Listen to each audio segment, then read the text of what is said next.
Bonsoir à tous, bienvenue sur votre plateau pour ces élections. Donc là, c'est la dernière liste, la liste Artisans en Action de Gabriel Foy. Donc il est 16h05. J'ai 4 personnes sur le plateau, donc c'est le maximum qu'on ait pu faire pour vous cette semaine. Donc au moins tout le monde est là, donc ça c'est une très bonne chose. Donc moi vous avez vu, j'ai commencé à donner des points. Donc voilà, donc un point parce que j'ai reçu tous les éléments quand j'ai demandé les éléments, et un point parce que pour une fois on commence l'émission avec les 4 intervenants, donc ça fait 2 points. Les autres c'est 1 et 0. Donc pour les 2 premières listes, ceux qui de ce côté-là n'étaient pas là et n'ont pas respecté leurs paroles, ils n'ont pas fait ce qu'ils s'étaient engagés à faire pour ces élections. Alors Monsieur Foy, bonjour. Avant de commencer l'émission, très rapidement, parce que j'ai entendu beaucoup de bêtises et beaucoup de fake news, je ne peux pas laisser passer bien évidemment des fake news à la télé comme ça. Donc on va passer une vidéo de la première fois où vous êtes venu sur le plateau. On va finir par arrêter de passer cette vidéo, puisque à l'époque on a mis un système en place pour faire un bilan tous les ans, et après vous allez nous présenter votre plateau et on va pouvoir commencer sur des bonnes bases, histoire de rétablir un petit peu quelques bonnes informations. On revient tout de suite. On a un potentiel énorme, mais on peut très bien avoir 16 000 artisans, mais il y a les 3 quarts qui souffrent aujourd'hui. Oui. Et ça, nous devons être conscients que, avant tout, nous devons soigner les artisans. Quand je dis soigner, être plus proche des artisans. Être à l'écoute des artisans. Vous savez, l'artisan, quand il est dans son fourneau, tel qu'en boulangerie ou en pâtisserie, il est dans le pétrin, le charpentier ou le plombier qui est au travail, ils n'ont pas le temps de lire de l'actualité. Mais nous devons aller vers eux. Nous devons être à leurs écoutes. Et c'est pour cette raison que nous avons créé auparavant, et nous allons le remettre sur pied, des maisons de l'artisanat dans certains secteurs de la Guadeloupe, tel qu'un Petit Canal où il existe déjà, on va le réouvrir. À Vieux Habitants, on va le réouvrir, la maison de l'artisanat. À Marie-Galante, on mettra la Désirade, on mettra Terre de Haut, qui fera le lien avec Terre de Bas, pour justement être à l'écoute des artisans. La problématique aussi, c'est sur les marchés. Nous ne pouvons pas répondre aux marchés. Pourquoi? Et comme je l'ai dit en préambule, nous avons une problématique sur la garantie décennale. Donc aujourd'hui, la plupart des chefs d'entreprise ne peuvent pas répondre aux marchés publics, parce qu'ils n'ont pas cette garantie, ils n'ont pas les reins solides. Ensuite, troisièmement aussi, pour répondre à des marchés, il faut aussi avoir les reins solides. Je prends un exemple sur le CHU, il a fallu se battre pour que le BTP gagne des parts de marché, oui. Ce qui n'est pas normal. Non, ce qui n'est pas normal qu'aujourd'hui, surtout avec le nombre de chômage qu'on a. Quand je découvre que... Après aussi, il faut que chacun prenne ses responsabilités. Le métier manuel a été tellement vilipendé. Oui. Aujourd'hui, être artisan, on te dit que ouais, c'est quelqu'un qui n'a pas appris à l'école. Quand j'ai démarré la boulangerie-pâtisserie, on m'a dit que c'est un métier de voie de garage. Voyez? Donc, ce qui veut dire qu'aujourd'hui, il faut que chacun se responsabilise aussi pour dire que l'artisanat, c'est un métier noble. Oui. C'est un métier d'avenir. On a l'URMA. C'est bien, ça porte bien son nom, ça porte que son nom, l'université des métiers. Nous devons augmenter le niveau de la formation en Guadeloupe. D'accord. Vous voyez, on arrête au CAP dans certains domaines. On peut faire la mention complémentaire. Et des jeunes partent. Pour finir leurs études. Voilà, je prends mon cas où chaque année, ça m'arrive d'avoir les 1, 2, les 3 meilleurs apprentis parfois de Guadeloupe. Mais c'est au grand regret qu'ils me disent, monsieur, je continue ma formation au CEPROC à Paris sans faire de publicité. Voyez? Et ces mêmes jeunes, ils restent au CEPROC à Paris, ils continuent leur formation à l'INBP de Rouen, ils deviennent majors et les grands groupes les récupèrent. Oui, et ils ne reviennent plus. Voilà. On a une université, c'est des impôts, ce sont nos impôts à Basse-Terre qu'on paye. Mais pourquoi ne mettons pas en place la mention complémentaire, le BTM, le brevet technique et maîtrise, ou le brevet de maîtrise, pour justement empêcher à ces jeunes de partir? Et aussi demander à la région et à l'État, c'est eux qui sont sur la formation, que chacun prenne ses responsabilités pour qu'on arrive à aider ces jeunes. On fait le nécessaire, on fait un exemple et vous allez voir si ça ne va pas fonctionner. Parce que je trouve quand même indécent que nous, Guadeloupéens, quand on va, sans les citer, on prend le bateau de croisière, on va à la Barbade, on va à la Jamaïque, on va à Sainte-Lucie, on va à tout près, là, à la Dominique, on ne voit pas de produits de Chine. Hein. Exactement. On voit que des produits de Dominique, de Barbade, etc. Des fois faits devant nous. Faits devant nous. Dieu seul sait, on a des artisans d'art. Il y en a. Ils sont dans les recoins peut-être reculés de la Guadeloupe, mais ils sont présents. Et ils sont bons. Et ils sont bons. Et ils sont bons. Ce ne sont pas des manchots comme on dit, ils sont très très bons. Je connais un à Terre-de-Bas qui est exceptionnel, il me fait des sculptures de noix de coco. J'en ai vu un, sans faire de la publicité, à côté de Jimmy Bibrac, à Bouillante, où il me fait des trucs avec la calebasse. Mais c'est des mecs, voilà, c'est des mecs qui ont des mains en or. Pourquoi ne pas valoriser ces gars-là? Normalement, ce sont ces gars qui doivent être devant, justement. Mais comment comptez-vous faire? Comment comptons faire? Effectivement, avec M. Claudius Barbin, qui justement notre représentant de l'artisanat d'art, on a eu une réunion avant-hier au CTIG avec le port, avec tout ce qui est produit duty-free, pour leur demander que la problématique des taxis, c'est en voie d'être réglée. Maintenant, quand un touriste arrive en Guadeloupe, il faut qu'il y ait des artisans d'art de Guadeloupe, représentés par la Chambre des métiers, qui doivent être présents. Nous, on essaie de la Chambre des métiers, nous devons avoir une force pour dire stop. Nous sommes quand même plus de 16 800 artisans, et c'est pour ça que je demande à tout un chacun de se réunir, on va se rassembler en organisation professionnelle, j'insiste dessus, pour que demain, on soit une force et que personne ne peut nous dire non, vous n'entrez pas. Voilà. Et les hôtels, Monsieur Fouet, est-ce que vous comptez faire aussi intervenir au niveau des hôtels? Il faut le faire parce qu'il y a quand même des fonds d'aide de région. Je prends le Club Med dernièrement qui a été inauguré. Effectivement, j'ai fait le tour, j'ai rien vu. La Créole Beach, c'est pareil. Donc, ce matin, j'étais avec M. Vial-Collet pour tout ce qui est sur les assurances. Nous serons amenés à travailler ensemble au niveau de la CCI. Nous demanderons à ce que les groupements hôteliers jouent le jeu pour qu'on expose nos productions locales, mais pas nos productions qui arrivent de Chine, qui arrivent de Panama ou de Costa Rica ou de République dominicaine. Production Guada. Alors voilà, donc Gabriel Foy, vous avez à cette époque, lorsqu'on avait fait l'interview, tout le monde a pu voir que ça date de 2019 au moment où vous êtes arrivé, vous aviez 8 apprentis. Vous faisiez aussi des formations pour les BTS MUC. Vous avez démarré à l'âge de 16 ans au CFA. Vous êtes même parti en France et vous avez décidé de venir vous installer en Guadeloupe et de travailler en Guadeloupe, de développer l'artisanat guadeloupéen. Est-ce que vous pouvez nous faire rapidement un bilan, parce qu'on n'a pas eu le temps de faire votre bilan au moment où vous êtes parti, en 2 minutes.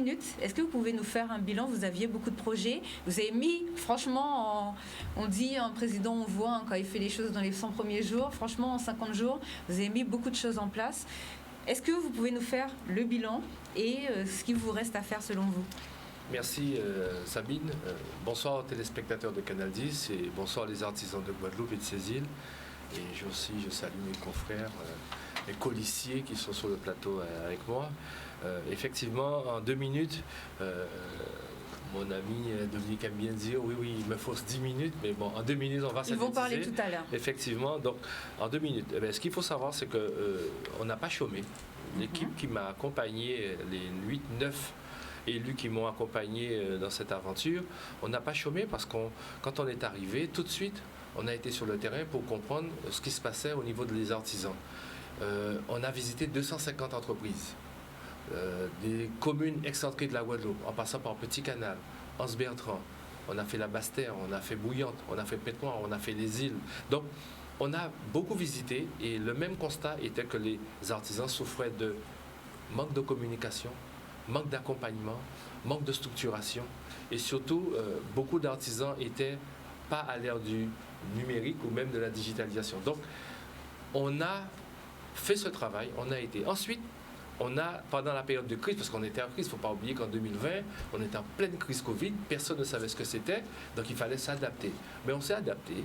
On a aussi créé le chèque artisan pays, où on a vu avec les 3/4 des communes de Guadeloupe pour permettre aux personnes défavorisées, telles que le CECAS, que la commune les accompagne à un chèque à hauteur de 100 €, comme un ticket restaurant. Et avec ce chèque-là, cet argent-là, les personnes défavorisées utilisaient ce chèque uniquement pour les artisans. Ça a très très bien fonctionné, ça a eu un succès d'ailleurs. Ensuite, il fallait aussi participer sur le côté administratif. Donc on a un petit peu réorganisé la Chambre au niveau du développement économique, donc être plus à l'écoute des entreprises. Et surtout, on a fait rentrer de l'argent dans les caisses.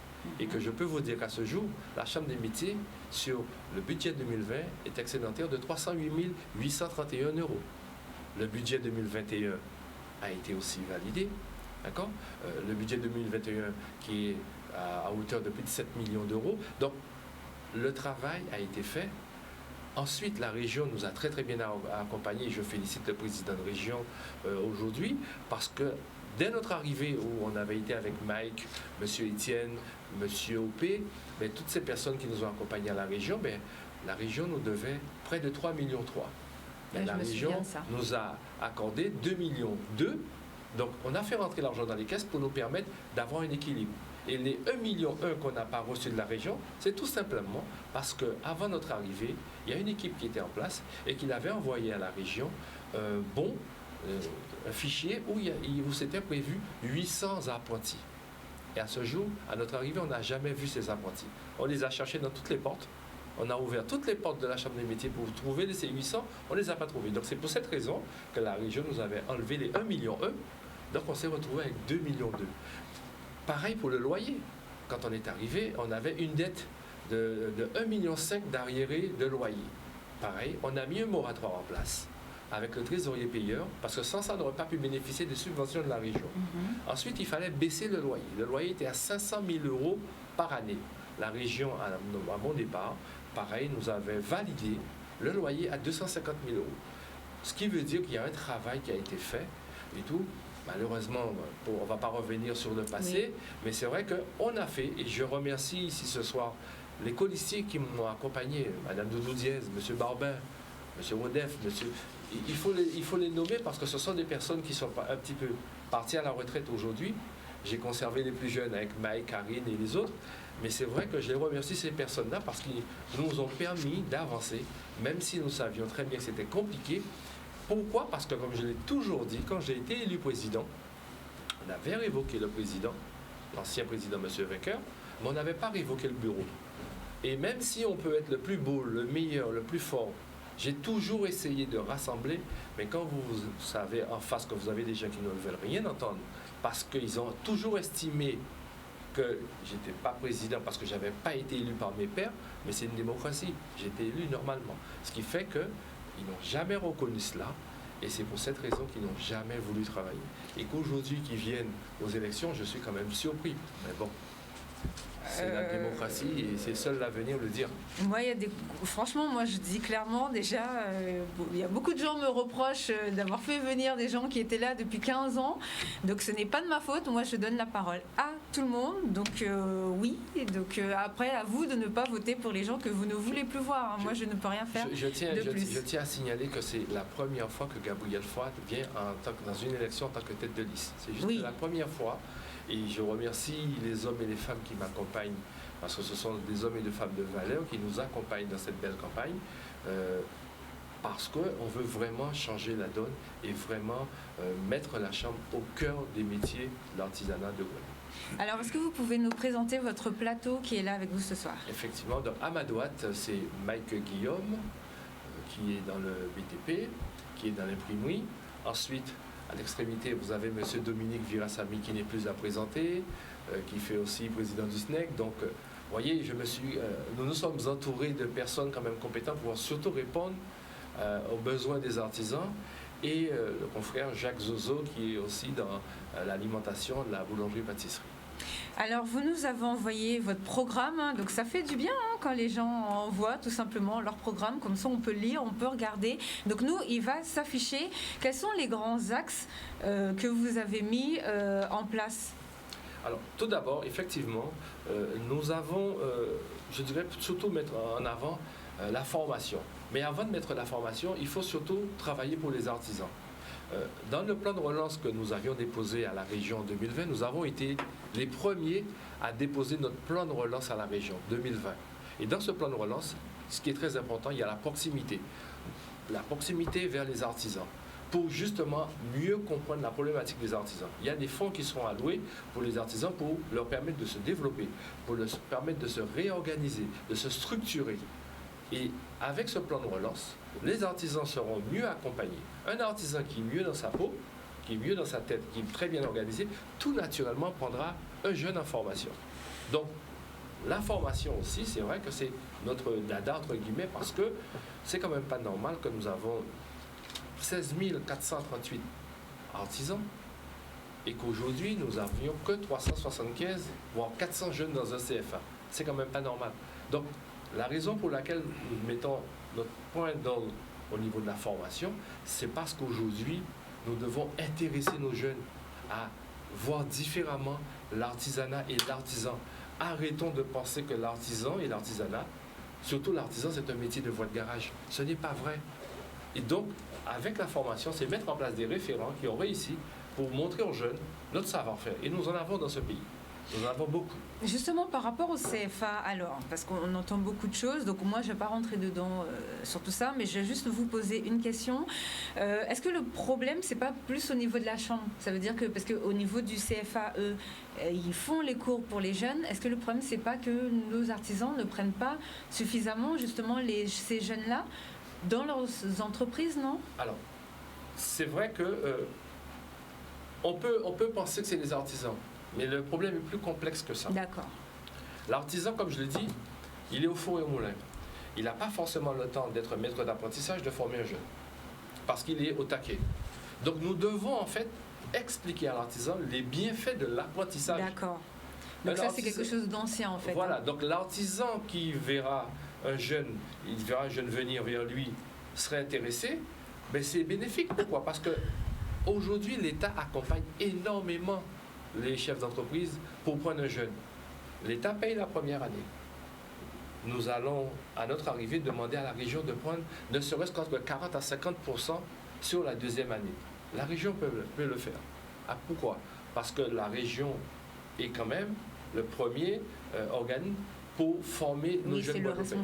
C'est le responsable de la formation. Sur les territoires. Aujourd'hui, ils vont nous dire qu'ils n'ont pas les financiers. La région a collecté 289 millions d'euros sur l'année 2019. Les 189 millions que la région donne aux communes, eux, ils gardent 100 millions d'euros. Mais qui c'est qui collecte? C'est la région, certes, mais qui c'est qui envoie les TVA, les taxes, etc. Ben, c'est les entreprises. Et normalement, ces fonds-là étaient destinés pour l'économie.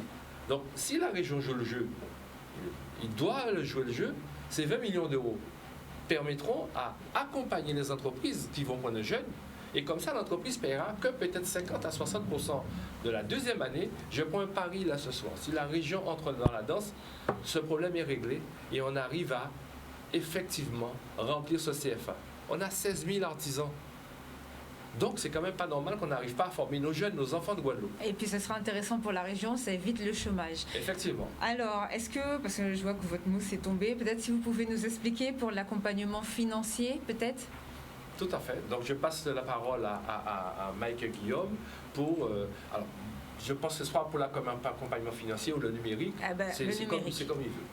Éventuellement. Donc, bonsoir aux téléspectateurs de Canal 10. Donc, en fait, concernant la partie numérique, aujourd'hui, nous voulons tout simplement aller sur deux points essentiels. La première chose, il s'agit en fait de la dématérialisation des actes administratifs. Les artisans ont beaucoup de difficultés aujourd'hui à se déplacer, à sortir de leur entreprise. Il existe beaucoup aujourd'hui d'entités publiques qui utilisent la dématérialisation.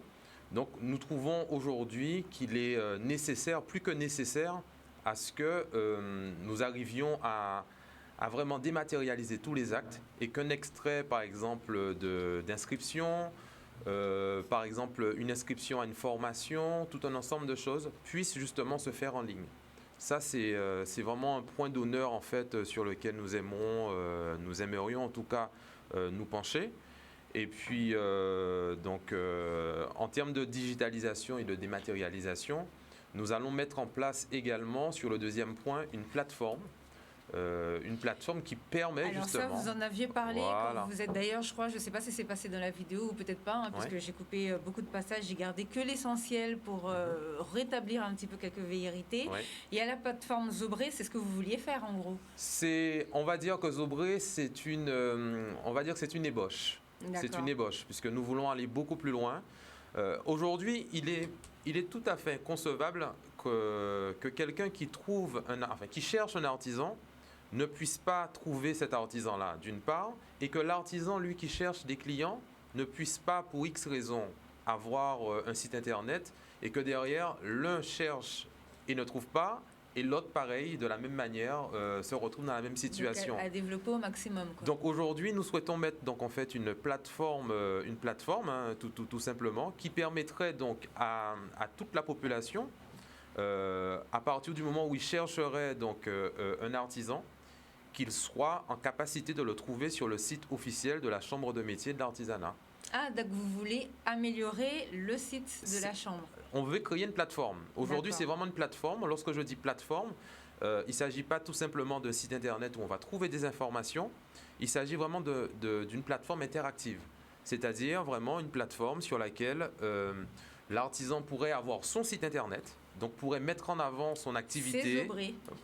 Ses obrés, mais au-delà de ça, donc au-delà de cette partie-là, il pourrait donc y avoir un certain nombre de choses, des notations, tout un ensemble de choses. C'est vraiment quelque chose. Je pense que vous pouvez peut-être partir, c'est ça. Une idée et peut-être la développer. Mais c'est ça. L'idée, c'est de partir d'une base. On ne va pas tout effacer et refaire tout ce qui a déjà été fait. Mais c'est surtout d'arriver au point où on souhaite arriver et on vise l'excellence. Donc l'idée, c'est vraiment d'aller beaucoup plus loin. Ça ressemble beaucoup justement à ce dont vous nous aviez parlé. Donc je me suis dit enfin, parce que c'est vrai qu'il y a beaucoup de choses, hein, ça a beaucoup avancé entre le moment où moi-même j'ai commencé les émissions. On en avait parlé. On avait des artisans qui se plaignaient tout le temps. Et votre arrivée, on voit quand même la différence. Donc c'est vrai qu'il y a pas mal de choses qui ont été mises en place. Vous voulez dire encore un mot sur ça, sur le Non, numérique? pas particulièrement. Non? Alors allez-y. Je vous donne la parole. Bonjour. Moi, je vais continuer sur l'aspect financier. Ah bah, allez-y. L'aspect financier. Et il est important de savoir que dans la chambre de métier, il y a un triptyque.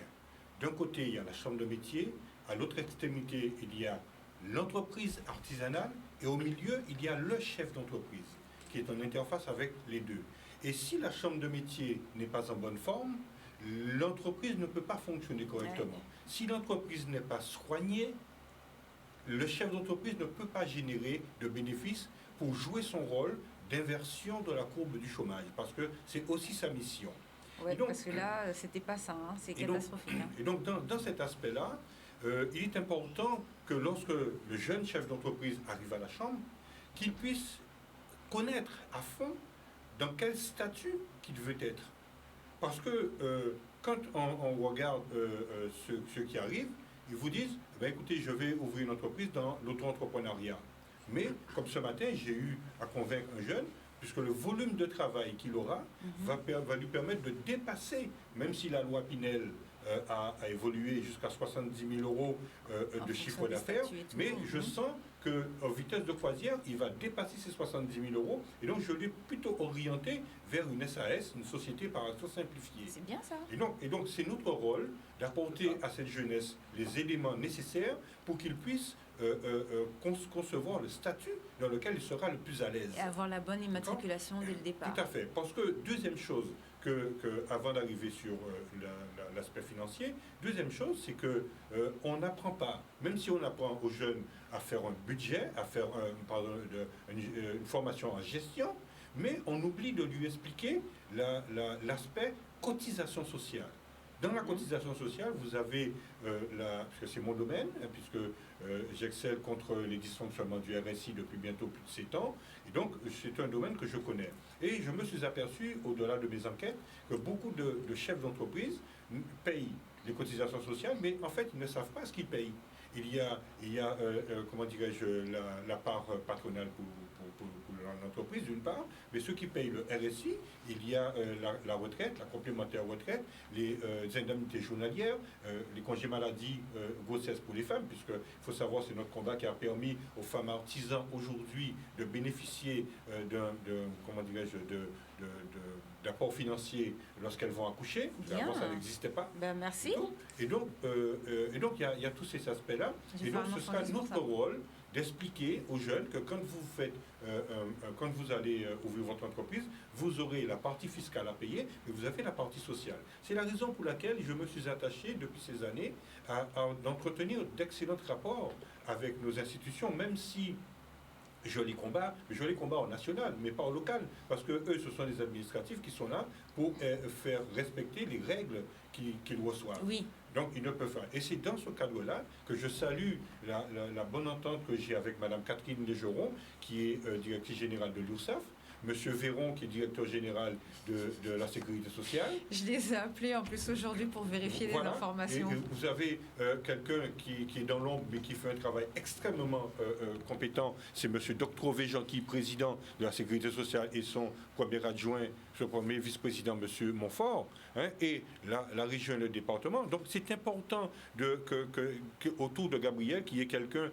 qui entretienne d'excellentes relations, parce que quand nous aurons à traiter les dossiers fiscaux et sociaux des chefs d'entreprise, nous savons quel téléphone, sur quel bouton appuyer. Au niveau de la particularité financière, la région a mis en place un dispositif financier pour permettre aux chefs d'entreprise de passer le filtre de la complication de la Covid. Mais malheureusement, ces personnes-là doivent avoir un chiffre d'affaires allant de 50 000 à 1 million d'euros. Or, 80% de nos entreprises sont des TPE et, comme je l'ai dit tout à l'heure, avec la loi Pinel, beaucoup d'entre elles ne dépassent pas 70 000 euros. Mais le problème, c'est qu'avec la dette sociale et fiscale dont ils sont pénalisés, puisqu'ils n'ont pas toujours payé tout ce qui s'ensuit, ils se retrouvent endettés. Ils sont en endettement social et fiscal, et ils sont inéligibles aux prêts bancaires, inéligibles aux subventions régionales, inéligibles aux particularités de l'État, qui fait que la région a compris le message que nous avons envoyé, et la région a voté, est en train de construire en ce moment un dispositif particulier. Et donc je salue M. Denis Céleste, qui est à la région. Ils ont mis en place un dispositif particulier pour permettre à ceux qui justement sont dans la dette sociale et fiscale pour bénéficier de certains apports au niveau de la région, et notamment pour acquérir du matériel. Pourquoi je dis ça? Parce que si nous voulons avoir un travail efficace, il nous faut du matériel de bonne qualité. Parce que même la sécurité sociale donne du matériel ergonomique.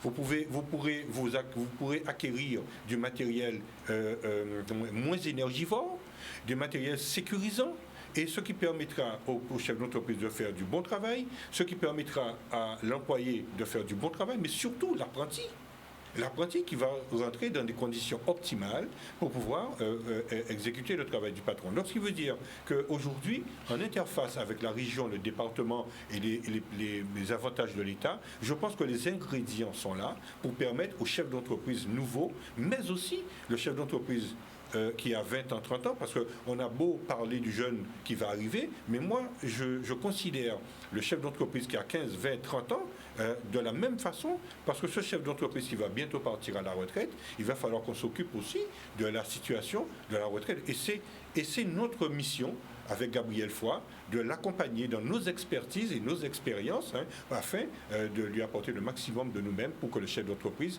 puisse transmettre au moins son entreprise en bonne santé. Très intéressant ce que vous venez de dire. En plus, c'est très important puisque justement, il y a eu la fameuse grève il y a quelque temps pour cette histoire de moratoire d'artisans qui avaient des dettes. Allez-y. Alors justement, vous me tendez la perche, et ça, je tiens à appuyer, à mettre le doigt sous la couture, sans faire jeu de mots par rapport à mon travail. Effectivement, il y a une personne sur une liste qui a bloqué la Guadeloupe avec ses amis pendant 48 heures, et je tiens à le dire. Et depuis, il a demandé aux élus de signer une lettre commune pour demander au gouvernement la suppression de la dette sociale et fiscale. Nous n'étions pas d'accord, nous, mon association n'était pas d'accord, parce que nous avons toujours dit que c'est une erreur de demander en l'espèce la suppression de la dette sociale et fiscale, parce qu'il faut savoir que quand vous allez demander la suppression de la dette sociale, vous supprimez de facto les trimestres de retraite. Ouais, mais donc ça sert à quoi? C'est tout, les personnes âgées, les femmes enceintes, voilà, les personnes ça sert malades. à quoi de libérer? Nous qui travaillons, finançons les personnes qui ne travaillent pas. Ça sert à quoi de libérer la dette sociale et fiscale et que le chef d'entreprise, quand il part à la retraite, il n'a pas une bonne retraite? Donc, nous avons une autre méthode que j'espère qu'un jour, quand vous, avec votre autre émission Entreprendre, je crois, c'est ça, que vous allez m'inviter, comme ça j'aurai tout le loisir de pouvoir vous expliquer avec nos mots cette situation. Et jusqu'à ce jour, cette personne n'a toujours pas rendu de réponse à la population, parce que je dis, il a bloqué la Guadeloupe, donc la réponse c'est pas pour les chefs d'entreprise, mais c'est pour la population guadeloupéenne. À ce jour, on n'a toujours pas de réponse. Décidément, on se tend des perches mutuellement. J'avais pas prévu d'en parler tout de suite, mais comme vous avez ouvert le sujet, j'en profite pour m'engouffrer dedans. J'ai appelé les services de l'État pour vérifier les propos qui ont été tenus lundi sur ce plateau même.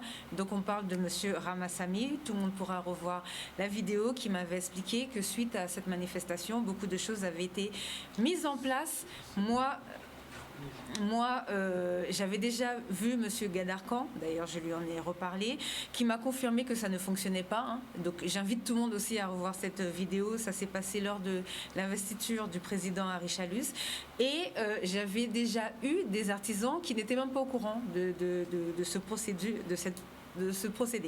Donc j'ai contacté les services de l'État pour savoir, donc j'ai posé 3 questions. Sommes-nous toujours sur le régime instauré des moratoires, donc 3 ans, ou bien les charges ont-elles été annulées? Donc non, les charges ne seront pas annulées, que ce soit clair. Donc ce que vous avez entendu, je vous confirme que c'est pas tout à fait ça. Donc non, pas d'annulation de charges. Le moratoire qui était déjà prévu, on sait tous, donc non, je reconfirme. Le ministre n'a pas, quand il a fait son tweet pour dire ce jour-là qu'il y avait un moratoire, c'était déjà le moratoire classique qu'on avait déjà. D'ailleurs, vous, Gabriel Foy, sur ce plateau, vous étiez déjà parti en lutte le jour où on a eu le ministre pour parler de cette histoire de charges, justement. Par contre, il y a des plans d'apurement qui sont mis en place pour les entreprises. Donc on les fera venir, donc comme ça ils pourront vous expliquer comment ça fonctionne. Est-ce que beaucoup d'entreprises ont appelé donc les services de l'État pour bénéficier de ce dispositif? Donc la réponse est non. Et d'ailleurs c'est un petit peu la honte, parce que visiblement, il n'y a pas non plus de ligne directe qui a été mise en place pour traiter ces dossiers. Donc c'est ce qui a été dit, comme quoi que ça ne fonctionne pas parce que c'est un système informatique. C'est tout à fait faux. Il n'y a pas eu de ligne directe qui a été mise récemment en place. C'est même le contraire. C'est-à-dire que suite à la grève, il y a eu une ligne directe. Je cite... Seules les personnes qui étaient intéressées ont utilisé cette ligne. Donc, comprendra qui voudra. Je cite, fin de citation. Donc, j'inscris en faux les propos qui ont été tenus sur le plateau et je m'excuse puisqu'on ne fait pas passer de fake news sur Canal 10 où au moins on rectifie, on rétablit un petit peu la vérité. Allez-y, continuez ou peut-être c'est tout? Non, je termine. Merci de confirmer que ça ne fonctionne pas, parce que nous, au SNEG, nous présentons nos dossiers, nous étudions nos dossiers, comptablement parlant et tout ce qui s'ensuit, et je peux vous garantir qu'avec les services de l'URSSAF, nous avons des réponses, et nous avons même, depuis que mon association existe, nous avons pas pléthore de dossiers, nous avons à peu près 70 dossiers que nous avons traités, et soit en arbitrage interne, ou soit aux tribunaux, nous avons un taux de réussite de 90%. Donc ça, au moins, c'est un résultat. Voilà. Comme quoi, c'est pas celui qui parle le plus fort qui a forcément raison. Allez-y. Allez-y. À vous. Oui, bonsoir à la population, bonsoir à Canal 10. Donc, plus de 16 600 artisans en Guadeloupe. Nous, au sein des artisans en action, nous refusons la fatalité de penser que les jeunes Guadeloupéens sont fainéants et ne veulent pas travailler. Plus de 16 000 artisans. Souvent, près de 50% de ces artisans sont seuls dans leurs entreprises. Donc, nous avons mené... nous avons fait un certain travail, justement, et regardé comment nous pourrions éventuellement remédier à cela. Donc, on se dit aujourd'hui, il est important de pouvoir inscrire le jeune dans un vrai projet de vie professionnelle. Puisqu'aujourd'hui, il est question de la formation tout au long de la vie. Alors, aussi, je crois que c'est ici, il a été dit il y a 2 jours que voilà. Et donc vrai, mardi. Pardon? Mardi alors. Mardi, oui, voilà. Il faut tout vérifier, finalement, décidément. Non, je vais citer. Allez-y. Je vais citer maintenant. Que c'est vrai, Gabriel vient de dire, la région n'a jamais, l'État n'a jamais mis autant d'argent par rapport à l'apprentissage. Et M. Hubert rétorquait, le problème n'était pas mercredi. là. Mercredi, le problème était que l'artisan, malgré toutes ces aides, l'artisan ne prenait quand même pas ces jeunes en formation. Donc, on a compris qu'il y a un mal au niveau de l'accueil de ces jeunes au sein de la formation, de l'apprentissage. Donc, nous avons mené nos investigations par rapport à ça et nous pensons qu'en fin de compte, par rapport au référentiel de formation, et c'est ce que beaucoup d'artisans demandent, c'est que c'est souvent le comportemental qu'il faut revoir. Donc peut-être combiner les formations, mais pouvoir mettre le jeune dans ce vrai projet de vie professionnelle, pouvoir faire des sélections de jeunes, les inscrire dans une forme de formation pour soigner un peu le savoir-être, le savoir-être, et pouvoir apporter une certaine garantie aux artisans que le jeune qui viendra chez lui sera à même de pouvoir respecter son matériel. Donc par la suite, le jeune passe son CAP. Par rapport au CAP, l'inscrit dans une mention complémentaire puisqu'on est dans une dynamique de formation tout au long de la vie, un projet de vie professionnelle. C'est une notion nouvelle que nous, les artisans en action, nous mettons aujourd'hui sur la table. Par la suite, on peut imaginer ce jeune faire une mention complémentaire pour augmenter son niveau de compétence, passer le BTM, le brevet de maîtrise en formation continue avec les services de la Chambre, avec le CFA comme il est convenu. Et en fin de course, pour les jeunes qui sont ambitieux, parce que bien entendu, on verra des jeunes arriver avec un projet à court terme, passer un CAP, avoir un emploi. Et je peux vous dire, et mon collègue Gabriel à côté, la boulangerie ici, aujourd'hui, en Guadeloupe, est demandeur et en manque de personnel constante.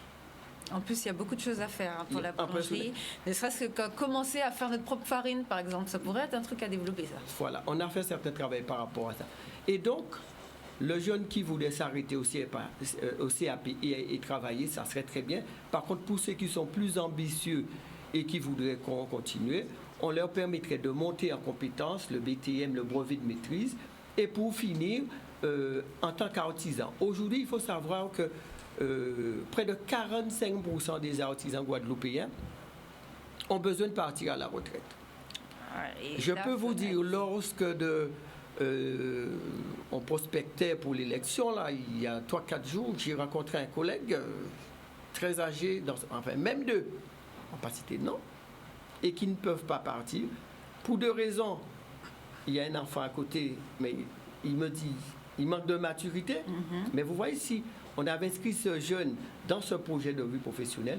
Après, mettre un tutorat en place, le jeune qui arrive, lui permettre d'être un conjoint associé. Il aurait pu faire la reprise et faire la transition. Un collaborateur associé plutôt. Et par la suite, le tutorat de manière à pouvoir lui permettre de reprendre les rênes de la société. Donc voilà un peu, pour nous aujourd'hui, une réalité, la réalité du terrain sur cet aspect qu'on voulait travailler. 16 000 entreprises, si on prend 20% des 16 000 entreprises, chaque personne prend un apprenti en règle et surtout on remplit le CFA. Donc là, oui. Ce qui est bien, ce que je reprends par rapport à Jacques, effectivement, un projet de longue vie. Ce qui veut dire qu'on arrive à la transmission. Ouais. Et la transmission, c'est quoi? Effectivement, aujourd'hui, le monde artisanat, l'âge, entre guillemets, des artisans d'aujourd'hui, c'est entre 50 et 55 ans. Dans 10 ans, il sera trop tard. Ouais. Donc, il faut tout de suite préparer la transmission. Les entreprises, les personnes qui veulent partir à la retraite, mais il faut qu'ils partent à la retraite avec un petit pactole. Donc, on estime leur entreprise et on fait la transmission via un jeune. On n'a rien inventé, ça existe déjà en métropole. Il faut le mettre en pratique en Guadeloupe. On n'a pas été habitué à vendre nos entreprises, mais quand on arrive à 65 ans, on n'a plus la force, mais il faut savoir faire la transmission. Nos enfants ne veulent pas, mais un jeune, on doit inculquer ça dans la tête d'un jeune. Quand il sort à la chambre des métiers, lui donner l'envie, l'engouement d'acheter tout de suite une entreprise. Ouais, il a la capacité, il sera accompagné avec la région, il sera accompagné, ce qui est très important, avec les banques. Parce que les banques vont surtout voir le bilan de la société, qui est productif, donc qui veut dire permettre à ce jeune de tout de suite d'être sur le marché de l'emploi et d'être responsable. Et c'est ça la transmission. Donc nous devons aujourd'hui pérenniser ce transfert des, je ne dis pas des vieux, mais des personnes qui partent à la retraite vers les jeunes. Donc aujourd'hui, nous n'avons plus le choix, parce qu'à ce rythme-là, il y a 3 ans, nous avions 19 000 entreprises. Aujourd'hui, avant la crise Covid, on était à peu près à 18 860. Oui. Aujourd'hui, on est à 16 400. À ce rythme-là, on va descendre petit à petit. Et nous, aujourd'hui, ce que nous voulons mettre en place avec les artisans d'action, c'est de l'excellence, de savoir-faire, de l'excellence. L'excellence, c'est-à-dire que quand un jeune sort du cercle de la formation, il faut qu'il soit tout de suite excellent dans son domaine, donc augmenter le niveau de formation. Mais pareil, comme disait Jacques tout à l'heure, pour trouver des jeunes, ça vient aussi des organisations professionnelles. C'est l'offre qui fait la demande. Une chambre des métiers forte doit avoir des organisations professionnelles fortes. Donc aujourd'hui, les organisations professionnelles doivent faire la demande. Je constate qu'aujourd'hui, la Chambre se substitue aux organisations, propose, mais ce sont les organisations professionnelles. Et c'est pour cette raison que j'attire l'attention à toutes les organisations professionnelles. Nous n'avons plus le choix aujourd'hui de regarder, d'être président juste pour être un président, pour faire valoir. Il faut travailler. Il faut travailler aujourd'hui. Il faut organiser les filières. Voilà, il faut organiser les filières. Très important l'organisation des filières parce que c'est dramatique. Moi, je ne comprends pas. Tout le monde veut être président, je suis d'accord. Mais est-ce qu'on est capable, est-ce qu'on a envie de travailler pour notre pays? Alors, toute la question est là. On a bien vu par rapport à ça. On n'est pas dans le flou, on est dans du concret. Nous sommes des hommes pragmatiques. De tout ce que je dis, ça existe déjà. Il va falloir juste une vision politique, mettre des choses en place. Pour ça, effectivement, on va mobiliser les artisans, qu'ils se regroupent. Et alors, je profite justement, pendant qu'on parle des organisations professionnelles, je pense, Gabriel, ça t'a peut-être échappé de le signaler. Les 3 autres candidats, il faut savoir que les métiers de l'artisanat sont organisés en réseau. Alors, on a au premier niveau, on a les entreprises, on a les syndicats professionnels qui sont organisés en confédération et qui sont chapeautés par l'UDP. Alors, peut-être vous allez pouvoir vérifier aussi cette information. L'UDP, novembre 2013, sacrifié mais pas indigné, l'UDP France a mis la France KO. L'activité artisanale, les taximans, tout le monde avait baissé rideau et on avait mis sacrifié pas indigné. Et donc c'est une véritable force. Et ce que je voulais signaler, les autres candidats veulent se battre pour aller dans l'institution qui est la Chambre de métier. Alors que les 3 candidats tout à fait sont présidents de confédérations et ont été, pour une bonne partie, administrateurs de l'UDP ou présidents d'organisations professionnelles. Et un véritable pouvoir qu'ils n'ont pas utilisé. Alors qu'à ce niveau-là, on se doit d'être proche des artisans. C'est exactement ça. Donc, voilà. C'est exactement ça. Réactiver toute cette filière, faire à l'artisan comprendre qu'en fin de compte, au-delà de l'entreprise, il y a un enjeu sociétal et patriotique guadeloupéen parce de notre territoire. Là, il faut s'y mettre là. Il y a trop de chômage. La Chambre des métiers, pendant ces 10 dernières années, c'était la catastrophe. Je crois qu'à partir du moment où on pourra rassurer l'artisan sur la qualité du jeune que l'on envoie chez lui, on pourra mettre un certain nombre de garanties. Alors, il y a des conventions. Il n'y a pas que ça. Donc, c'est vrai. Donc, d'ailleurs, j'en parlais cette semaine. Alors, juste une petite chose avant de finir. Allez-y. Il y a des conventions à mettre en place, mais surtout apporter. Alors, on dit ce que vous n'avez pas dans votre conscience n'existe pas. Apporter les métiers dans les écoles, dans les lycées, pour que les enfants voient, touchent. Parce que tout ce qu'un artisan, allant du ferrailleur, tout, il le sublime. Et je crois que c'est ce côté sublimation qu'il faut faire valoir aux gens, donner vie aux choses. Je crois qu'on doit pouvoir susciter des vocations et nos filières seront remplies de choses. C'est pour ça que les artisans en action, c'est ce qu'on veut mettre en place. Vous voyez, on n'a rien inventé, c'est la passion. Oui, qui parle, que ce soit M. Zozo, que ce soit M. Virasamy, que ce soit Mike et les autres colistiers qui nous accompagnent. Donc, nous sommes là aujourd'hui pour parler vrai, pour dire des choses concrètes que nous vivons tous les jours. Comment voulez-vous que vous êtes président d'une organisation professionnelle, je dirais même de l'UDP, c'est-à-dire que l'UDP a un pouvoir tel que il est aussi important que la chambre consulaire et que vous n'avez pas été en capacité de justement monter au créneau pendant la crise et qu'aujourd'hui vous voulez donner des leçons. Je pense que, bon, on ferme la parenthèse, mais c'est juste pour vous dire qu'aujourd'hui, c'est pareil, on parle de la formation, on parle de l'apprentissage. Mais si chacun des candidats avait un apprenti chez eux, je pense qu'on commencerait par donner l'exemple. Oui, très d'accord. Je veux bien qu'on vienne gérer une chambre des métiers, mais on n'est pas en capacité de prendre ne serait-ce qu'un jeune dans son magasin, dans son entreprise. L'exemple vient d'en haut, je crois. Mais je pense aussi. Donc c'est ce qui est important aujourd'hui à dire pour les artisans. Ne faisons pas fausse route. Ne faisons attention. Nous n'avons plus le droit de jouer. Les jeunes nous regardent, la Guadeloupe nous regarde, les artisans nous regardent. On a perdu trop de temps. Il y a eu assez de désordre. La Chambre, c'est une belle institution. Nous avons des agents formidables dans cette Chambre. Nous avons un personnel professionnel.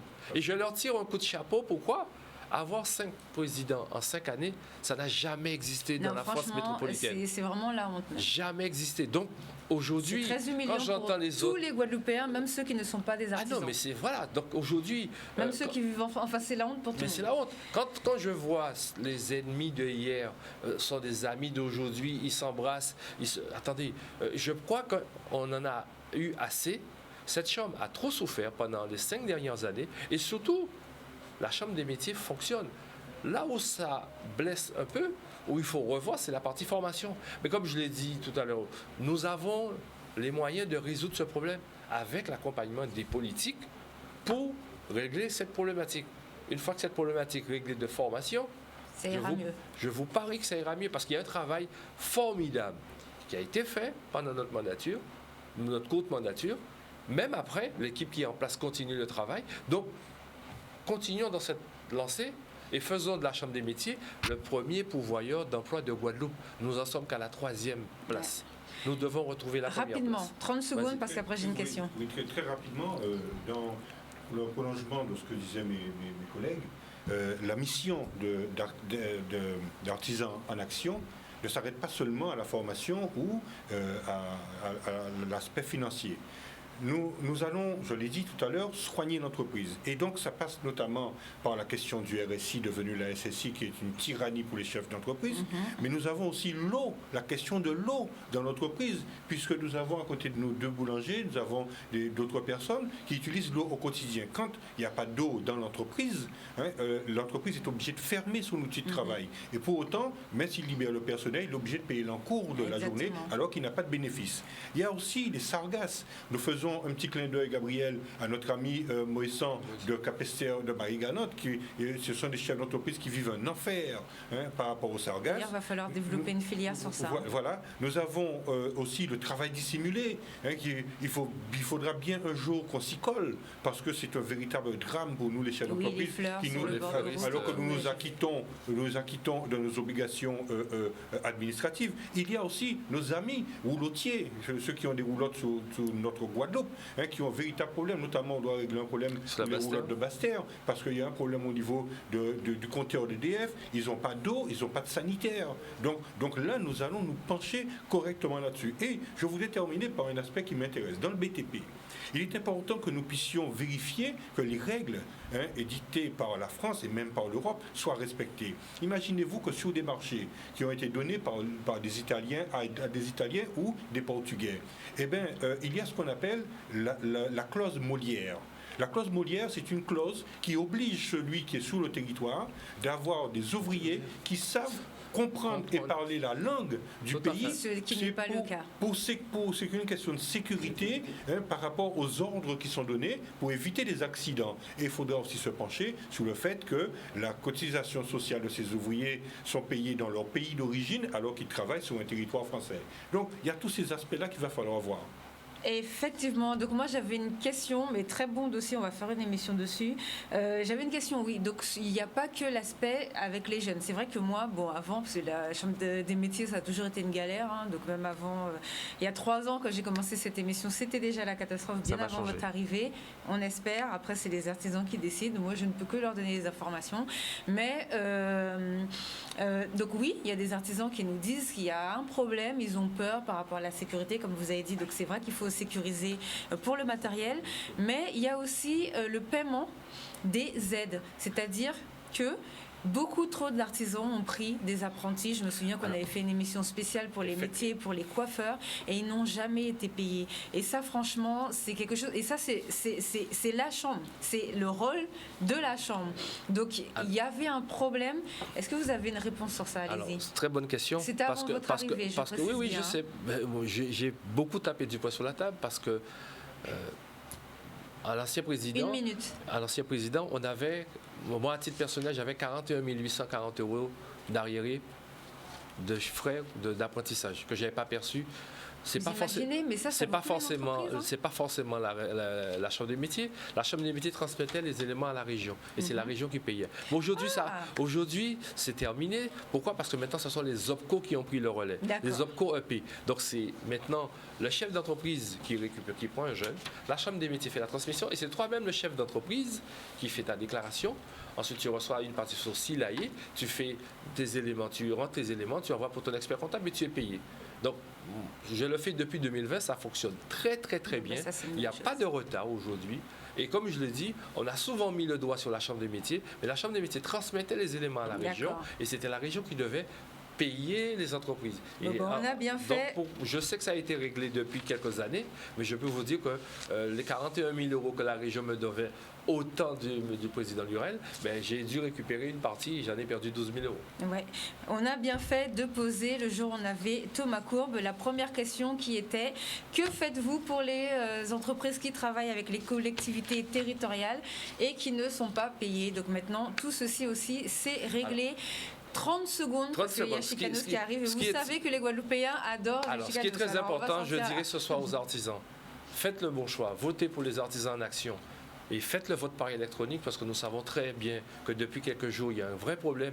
Il y a beaucoup d'artisans qui n'ont pas reçu leur bulletin de vote.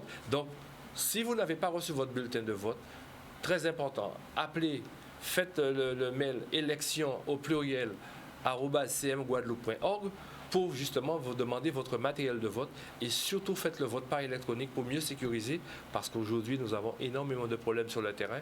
Les artisans n'ont pas reçu les enveloppes. Je peux vous dire moi-même, j'ai 3 entreprises, je n'ai pas reçu mes enveloppes ni à Abemao, ni au Gosier et ni à Pointe-à-Pitre parce que je ne les ai rien reçus. Donc j'ai dû faire appel à la région, à la préfecture pour récupérer mon matériel de substitution, ce qui n'est pas normal. Non, c'est pas normal et c'est même très honteux qu'on ait déjà des facteurs agressés dans ces élections. Faites attention, votez par la voie électronique, c'est plus sécurisé. Merci en tout cas aux artisans, faites le bon choix pour les artisans en action. Et puis merci à vous Sabine de nous avoir conviés pour ce débat. Pas de souci. Cet échange, pardon. Bon, pas de souci. Voilà, vous avez eu les 4 listes. Vous pouvez revoir le débat sur la page de Canal 10 ou bien sur le YouTube de Canal 10. On a créé une nouvelle adresse sur les réseaux sociaux. Donc c'est @artisan971, donc artisan au singulier ou #artisan971. Vous pourrez poster tout ce que vous voulez dessus, vos créations. Vous pouvez faire des posts et vous mettez ça sur les réseaux sociaux. On est suivi par CMA France. Je vous avoue que j'ai pas publié les élections parce que voilà, j'ai voulu garder vraiment cet espace pour vous de manière à ce que vous ayez vraiment de jolies choses qui soient sur les réseaux sociaux de ce côté-là. Donc vous pouvez par contre retrouver les émissions de la Chambre des métiers de l'artisanat. Comme vous savez, nous avons eu le président de la transparence, donc on avait commencé à mettre ça en place et nous avons continué dessus. Donc le prochain président de toutes les façons continuera dans cette optique. Je laisse la place à Chicanos qui est déjà arrivé. Bonne semaine à tous. On se retrouve lundi pour une nouvelle saison de la série Entre Proms. Au revoir. Bonne soirée. Bonne soirée. Salut.